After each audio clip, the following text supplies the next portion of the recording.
ನಿಮ್ಮೊಬ್ಬರನ್ನು ಕರೆದು ಹತ್ರ ಶ್ರವಣ ದೋಷ ಈಗ ಮಕ್ಕಳ ಲಕ್ಷ್ಮೇಶ್ವರಕ್ಕೆ ಅಲ್ಲಿ ನಿರಂಜನೆ ಮಾತಾಡ್ತೀವಿ ಅಂತ ನಾನು ಮಾತಾಡ್ತೀನಿ. ಏನು ಮಾತಾಡೋದು ಅನ್ನೋದು ನಿಮಗೆ ಒಂಥರ ಆಶ್ಚರ್ಯ ಆಯಿತು. ಅಂದರೆ ಇಷ್ಟು ಜನ ಮಕ್ಕಳಿಗೆ ಇನ್ನೂ ಶ್ರವಣ ದೋಷ ಇಟ್ಕೊಂಡೇ ಇದ್ದೀರಲ್ಲ, ಕಲಿಸ್ಲಿಲ್ಲ. ಈಗ ಸೈನ್ ಲ್ಯಾಂಗ್ವೇಜಲ್ಲಿ ಮಾತಾಡ್ತಿದ್ದಾರೆ. ಅದು ಎಷ್ಟು ದಿನ ಅಪ್ಪ ಅಮ್ಮ ಇರೋ ತನಕ ಮುಂದೆ ಏನು ಮಾಡ್ತಾರೆ? ಅವ್ರು ಸೈನ್ ಲ್ಯಾಂಗ್ವೇಜಲ್ಲಿ ಅರ್ಥ ಮಾಡ್ಕೊಳ್ಳೋದು ಎಷ್ಟು ಜನ ಸಮಾಜದಲ್ಲಿ ಬೆಳೀತಾರೆ? ಆ ಒಂದು ಆಲೋಚನಾ ಲಹರಿ ಅವನಲ್ಲಿ ಇತ್ತು ಅನ್ನೋದು ನಿಮ್ಮರಿವಿಗೆ ಬಂದಿರಲಿಲ್ಲ ಅನ್ಸುತ್ತೆ. ಆ ಯೋಚನೆ ನಿಮ್ಮಲ್ಲಿ ಹೇಗೆ ಬಂತು ಅದ್ರ ಬಗ್ಗೆ ಒಂದು ಲಕ್ಷ್ಮೇಶ್ವರದಲ್ಲಿ ನೀನೇನು ಹೇಳಿದ್ದೆ ಮಕ್ಕಳಿಗೆ, ತಾಯಂದರಿಗೆ? ಅಂದರೆ ತಂದೆ ತಾಯಿ ಈಗ ಸಾಮಾಜಿಕತೆಯಲ್ಲಿ ಈಗ ಮಕ್ಕಳಿಗೆ ಕಿವಿ ಕೇಳಿಸ್ತಲ್ಲ ಅಂತಾರೆ.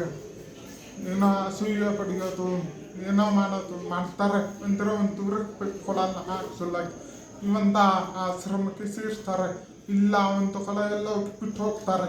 ಅದು ಸಾಮಾನ್ಯ. ಒಂದು ಕಿವಿ ಕೇಳಿಸ್ತಲ್ಲ ಅಂತ ನಾನು ಇಡ್ತಾ ಇಲ್ಲ. ಒಂದು ಕಡೆ ಕೈ ಇರ್ಬೋದು, ಒಂದು ಕಡೆ ಕಾಲು ಇರ್ಬೋದು, ಒಂದು ಕಡೆ ಕಣ್ಣು ಇರ್ಬೋದು. ಆ ಥರ ಸಾಮಾನ್ಯವಾಗಿ ಕಣ್ಣು ಕಾಣಿಸ್ತಲ್ಲ ಅಂದರೆ ಬಹುತೇಕ ಅದನ್ನು ತಗೊಂಡೋಗಿರ್ತಾರೆ. ಅದೆಲ್ಲ ಮಾಡಬಾರ್ದು. ನೀನು ಹೋಗಲ್ಲ ತೆಗಿತಾರೆ. ಅವರು ಹೊಟ್ಟೆ ಅವ್ರಿಗೆ ಕಣ್ಣು ಕಾಣಿಸಲ್ಲ. ಆ ಥರ ಅವರು 6-7 ಪದವಿ ಮಾಡಿರ್ತಾರೆ, ಪ್ರೊಫೆಸರ್ ಆಗಿರ್ತಾರೆ.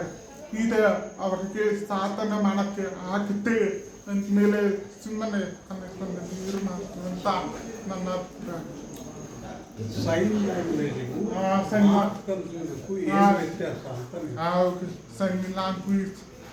ಸೈನ್ ಲ್ಯಾಂಗ್ವೇಜ್ ಅಂದರೆ ಮಾಮೂಲಿ ಅದು ವಿದೇಶದ ಭಾಷೆ ಅಂತ. ವಿದೇಶದಲ್ಲಿ ಕಿವಿ ಕೇಳಿಸ್ತದೆ ಇದ್ರೆ ಕಮ್ಯುನಿಕೇಶನ್ಗೆ ಸೈನ್ ಲ್ಯಾಂಗ್ವೇಜ್ ಮಾಡ್ತಾರೆ. ಆ ಥರ ಈವರೆಗೂ ನಮ್ಮಮ್ಮ ಸೈನ್ ಲ್ಯಾಂಗ್ವೇಜ್ ಕಲಿಸಿಲ್ಲ.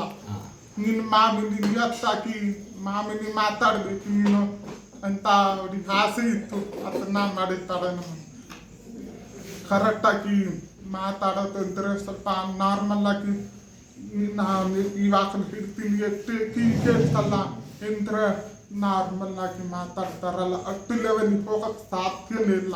ಯಾಕಂದ್ರೆ ನಮ್ಗೆ ಕಿವಿ ಕೇಳಿಸಲ್ಲ ಪೂರ್ತಿ. ಸ್ವಲ್ಪ ತಪ್ಪಿದ್ದೇ ಇರುತ್ತೆ. ನಾವು ನಾರ್ಮಲ್ ಈಗ ಮಾತಾಡಿದ್ರು ಇವತ್ತು ತಪ್ಪಿದ್ರು ಕೂಡ ಮನೆಗೆ ಹೋದ್ಮೇಲೆ ಗೊತ್ತಿರೋ ಅವ್ರು ಹೇಳ್ತಾರೆ ತಪ್ಪಿತ್ತು, ಈ ಥರ ಇತ್ತು ಅಂತ. ಅದು ತಿದ್ದುಕೊಳ್ಳೋದು ನನ್ನ ಹತ್ರ ಸೈನ್ ಲ್ಯಾಂಗ್ವೇಜ್ ಇದ್ರೆ ಮನ್ವೆ ಕಮ್ಯುನಿಕೇಶನ್ ಅದು ಬೇರೆ ಕಡೆ ಎಲ್ಲ ತಕ್ಕ ಕಮ್ಯುನಿಕೇಶನ್ ಮಾಡೋಕ್ಕೆ ಅದು ಸ್ವಲ್ಪ ಈಸಿ ಆಗುತ್ತೆ. ಉದಾಹರಣೆ ಬೇರೆ ದೇಶದಲ್ಲಿ ಕಿವಿ ಕೇಳಿಸ್ತಲ್ಲ ಅವ್ರ ಜೊತೆ ನಮ್ಮ ಕಡೆಯಿಂದ ನಾವು ಅವ್ರಿಗೆ ಕನೆಕ್ಷನ್ ಕ್ರಿಯೇಟ್ ಮಾಡಬೇಕು ಅಂದರೆ ಸೈನ್ ಲ್ಯಾಂಗ್ವೇಜಿಂದ ಮಾಡ್ತಾರೆ ಅಂತ ಇರುತ್ತೆ. ನಾರ್ಮಲ್ ಆಗಿ ಮಾತಾಡಿದ್ರೆ ಏನು ತೊಂದರೆ ಇಲ್ಲ. ಸ್ವಲ್ಪ ಕಷ್ಟ ಇರುತ್ತೆ ಸಾಯೋ ತನಕ. 2 ಕಡೆ ಕಷ್ಟ ಇದೆ.